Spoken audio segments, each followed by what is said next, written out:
You'll find the beauty goes much deeper once you get to meet her. She's a Mona Lisa.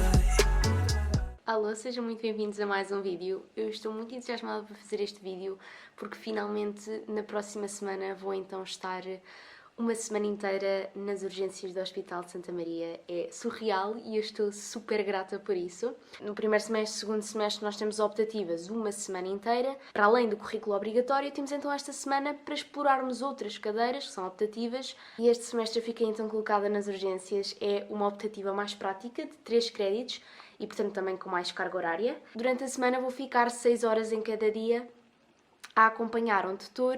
Fiquei no turno das 8 da manhã às 2 da tarde, à exceção de terça-feira em que eu vou ficar das 2 às 8 da noite, portanto também vai ser giro esta dinâmica de ver como é que será à tarde-noite. Eu neste momento estou a gravar-vos uns dias antes de começar, já está quase a começar, mas eu decidi aqui 3 dias em que eu iria estudar um bocadinho. Não é para estar a estudar urgências e coisas, porque eu ainda nem sequer tive introdução à clínica, vai ser este ano. Vocês não têm noção há quanto tempo é que eu gostava de ter este livro.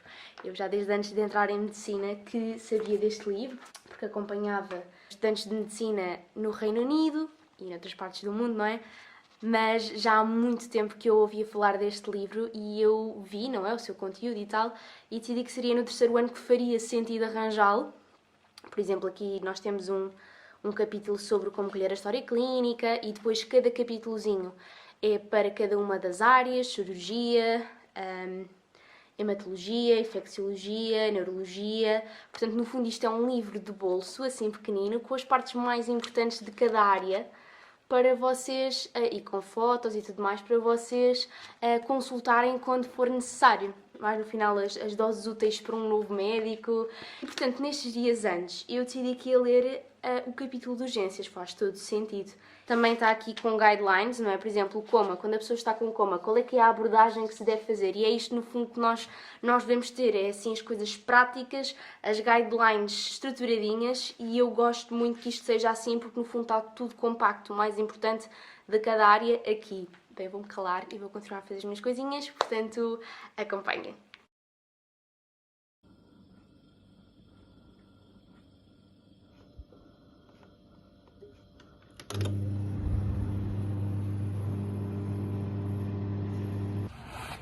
Alô, malta.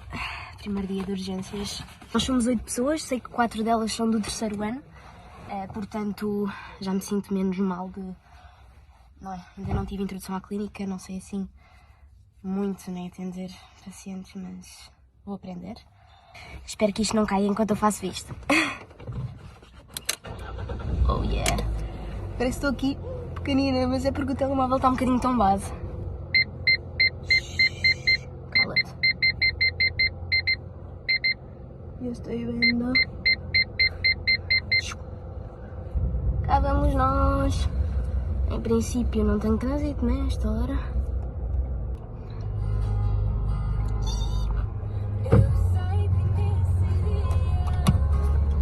Depois falo com vocês. Tchau. Alô, malta, cheguei ao hospital e afinal ainda falta meia hora. Portanto vou ficar aqui um bocadinho no carro a fazer Duolingo. Mas assim já consigo dizer mais ou menos, estava um bocadinho de trânsito, mas não era assim nada demais, até estava a andar, portanto amanhã e no dia seguinte vou fazer o turno das 2 da tarde às 8 da noite. São 6 horas, parece, e é imenso. Estamos fixe, vou comer uma banana, porque não sei quando é que vai ser o próximo lanchinho. É isso.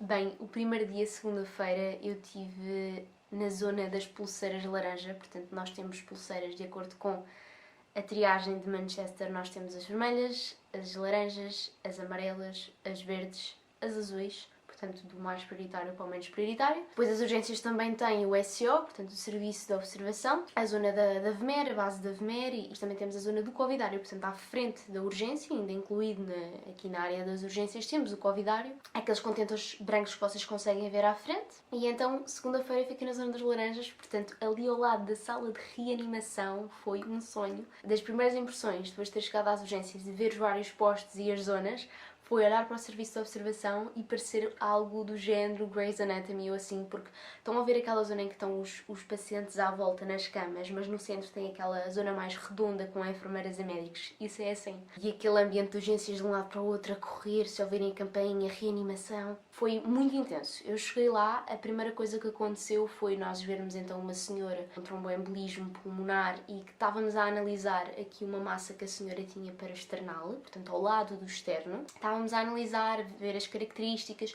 porque a senhora também tinha um linfoma e portanto tinham características diferentes e o médico até estava a caracterizar e a ensinar-me, eu pude tocar. Nós entretanto fomos a outra senhora. Passado 2 minutos, esta senhora infelizmente morreu e eu nunca tinha assistido a uma pessoa a morrer assim à minha frente. Foi muito intenso, ficou muito branca e eu não sabia o nome disto, mas fez aquela respiração do gasping, que é aquela respiração das pessoas quando estão a morrer, aquele dizendo assim o último suspiro. E foi bastante intenso. Foi logo quando cheguei às urgências, não estava habituada àquele ambiente. Os familiares, não é? No caso a filha, bastante exaltado, o que é normal. Depois também aquele momento do pós, percebem? De repente aquela carga emocional, saímos do gabinete e já temos de ir ver outra pessoa. Não há momento para estar a processar aquilo, percebem? Rapidamente para outro sítio porque tinha chegado uma senhora pelo INEM que o que tinha acontecido chama-se IMV. Eles estão sempre a utilizar siglas, imaginem, tromboembolismo pulmonar, eles não dizem, eles dizem TEP, não dizem fibrilação auricular, é o FA, percebem? Está sempre a acontecer isto. E de repente só chegamos lá, esta senhora chegou aqui, não sei o quê, um IMV, e depois ela deu a pergunta o que é um IMV. Portanto, IMV stands for intoxicação medicamentosa voluntária, portanto a senhora queria suicidar-se e portanto ingeriu medicamentos. E todo aquele caso daquela senhora parecíamos uns detetives, porque os bombeiros chegaram com medicação, portanto, que possivelmente a senhora tinha ingerido, portanto, apenas com aquelas lamelas, sabem, dos medicamentos, sem nenhum medicamento lá dentro, brufeno, varfarina, só que de acordo com os sintomas que a senhora tinha, não fazia sentido ter sido só esta medicação. Portanto, houve ali todo a partir dos sintomas, chegar qual é que era provavelmente o medicamento, o grupo de medicamentos, medicar para isso e ir vendo como é que a senhora se encontrava. E depois, para além disso, sabíamos que tínhamos estas lamelas de brufeno e de varfarina, íamos tentar ver a nível das análises como é que estava o INR. A varfarina é um anticoagulante e, portanto, se for tomada em excesso, o sangue fica muito fino, dizendo assim, menos viscoso e, portanto, há uma maior probabilidade da pessoa ter hematomas. Depois, para além disso, com a guizimetria, também ver como é que estava o pH, porque o brufeno é um AINES, portanto, é anti-inflamatório, não esteroide, e pode alterar aqui o pH, e o pH ácido é fatal nos seres humanos. Depois desta situação, entretanto, outra pessoa, e logo a seguir foi um toque retal. Eu lembro-me de começar-me a perceber de que aquilo possivelmente ia chegar a um toque retal, não é? Dizendo assim, estávamos a ler o caso, primeiro dia foram 3 coisas logo de seguida, uma morte, uma tentativa de suicídio, um toque retal. Das partes que eu gostei mais deste dia era o facto do tempo para ter passado a correr. Aquele médico tinha uma zona de um consultório, que era uma sala dividida em 2 e tínhamos 2 médicos a atender, mas o médico nunca parava. Os laranjas, vais ver pessoas que estão acamadas, portanto, que estão à frente na zona dos laranjas, mas não no consultório, tens de ir ver lá. Depois vais a outra zona, que já é ao lado da reanimação. Voltas para o consultório, alguém que veio mesmo consegue estar em pé. Mas andam sempre de um lado para o outro. O tempo passa muito mais rápido. Pessoas com pulseira laranja podem esperar no máximo 10 minutos para serem atendidas, ok? As vermelhas são de imediato, as laranjas são 10 minutos. As amarelas são de 1 hora, as verdes são 2 horas e os azuis são 4 horas de espera. Portanto, o máximo, o limiar, naquela segunda-feira e às segundas-feiras, como devem calcular, é o dia que mais pacientes têm, porque as pessoas muitas vezes não vão no fim de semana, não sei o quê, e a segunda-feira tem uma acumulação, se calhar até da sexta, sábado e domingo, percebem? Foi uma coisa que me deixou um bocadinho chocada, já tinha um bocadinho de noção disto, mas ver ao vivo foi um bocadinho chocante e intenso, que é, não há local para todos. Havia muitas pessoas em camas, nos corredores, lado a lado. Havia uma zona nos amarelos que eu vi no segundo dia. Era uma sala de espera dividida a meio, depois ali com uma espécie de biombos, não é? São tantos pacientes à espera de internamento que estavam ali todos ladinho a ladinho, nessa zona de sala de espera, que deixou de ser uma sala de espera, e na outra metade algumas pessoas sentadas, uma sala de espera normal, mas a outra zona cheia de doentes acamados, todos deitados uns à frente dos outros. É um bocadinho... pronto, não há local para todos. É literalmente esperar que alguém morra para haver espaço no internamento. E isto foi a segunda-feira. Pronto, aqui terça-feira eu fiquei na zona dos amarelos prioritários. Desta vez fiquei eu e uma rapariga do 4º ano a acompanhar uma médica extremamente extrovertida, engraçada. Olha, adorei esta médica, muito viva, percebem? E que explicava as coisas, muito querida. A parte mais maluca deste dia foi a doutora do nada dizer: então vá, façam lá a história clínica que eu já venho. E nós só nos apercebemos quando a pessoa estava quase a entrar, do género: nós vamos ficar aqui. E nós ficámos uns 10 minutos só a tirar a história clínica, portanto a fazer perguntas àquele paciente sem a médica na sala. Mas foi um momento intenso, do género: pois, agora vai ter de esperar pela médica, nós não sabemos nada.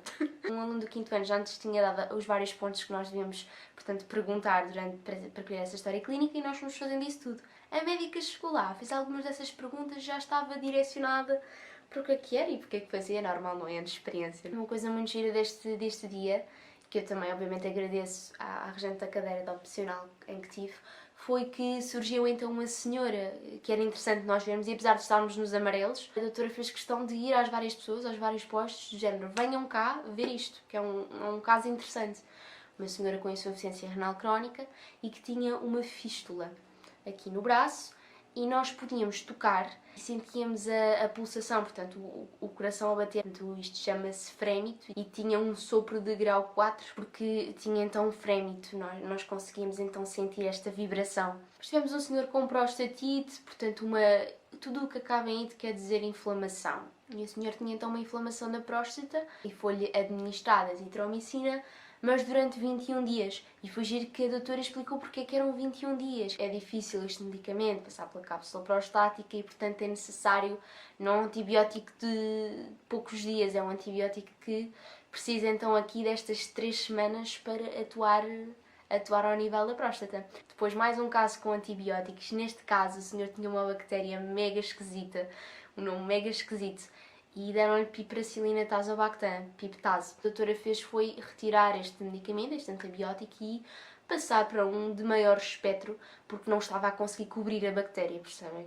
Não estava a atuar nela, e, portanto passou por um ertapenem. E é giro, porque eu, apesar de estar no 3º ano, esta é uma daquelas coisas que eu apanho. Já falei de antibióticos e, portanto, vejo que passinho a passinho o estudo que eu estou a ter faz sentido e está a dar frutos. Muitas vezes chegam lá velhinhos vulneráveis que não têm sequer telemóvel, não têm, olha, neste caso não tinham chaves de casa, que chegam ali meio de paraquedas porque alguém chamou o INEM e eles de facto não estavam bem, e que estão realmente numa situação bastante vulnerável. Existe uma zona daqui das urgências, nós entramos lá, que eles chamam-lhes serviços secretos, estão a ir por várias informações que têm, tudo o que podem, ir à base de dados e tentar descobrir os familiares. E foi isso que aconteceu aqui num destes casos. Finalmente, não foi o filho, foi o neto, finalmente conseguiu-se encontrar o senhor.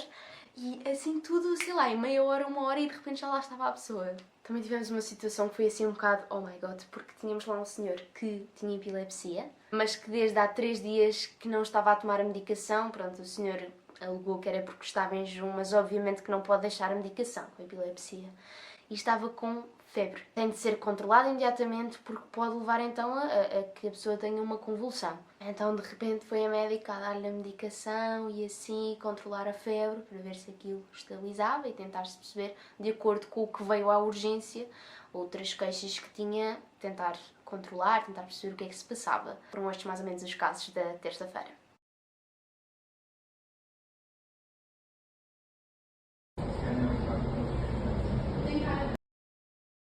Quarta-feira eu calhei no SCO, Serviço de Observação. Aqui não é estilo consulta em que estamos sentados e vão entrando pacientes de MAC, mas sim uma sala enorme com pessoas lá deitadas. No centro temos os médicos e os enfermeiros e constantemente, portanto, a pessoa está a ser vigiada, colher histórias clínicas, falar com as pessoas, colher essa história clínica, pedir para os escutar. Foi isso que fizemos durante este tempo todo. Encontramos alguns casos interessantes, inclusivamente, que foi assim, não é chocante, mas se calhar menos expectável.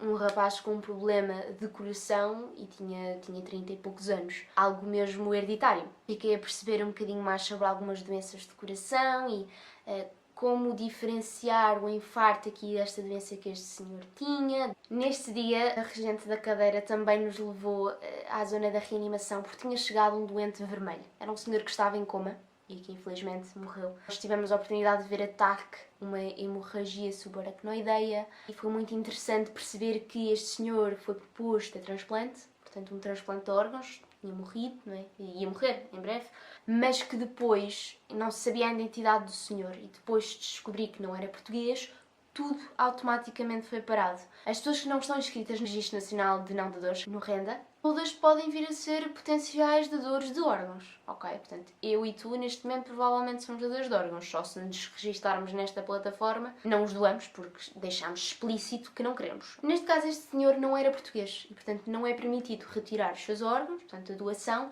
se não for residente português. Eu este conhecimento, portanto, este tipo de leis, assim, não tinha conhecimento. Já estavam, inclusivamente, a preparar aqui a zona das pálpebras, porque ia ser dador de córnea, mas automaticamente foi tudo parado. Eu gostei muito deste dia também mais para a parte do fim, em que um dos alunos do 5º ano e a menina que eu estava a falar do 4º ano ajudaram-me a perceber um eletrocardiograma de acordo com os conhecimentos que ele já tinha. Obviamente não fiquei a perceber a fundo, mas já há algumas pistas e olhando para o ECG já tenho várias noções. Naquele caso, inclusivamente, foi muito interessante. Havia um aumento de intervalo QRS, bradicárdia.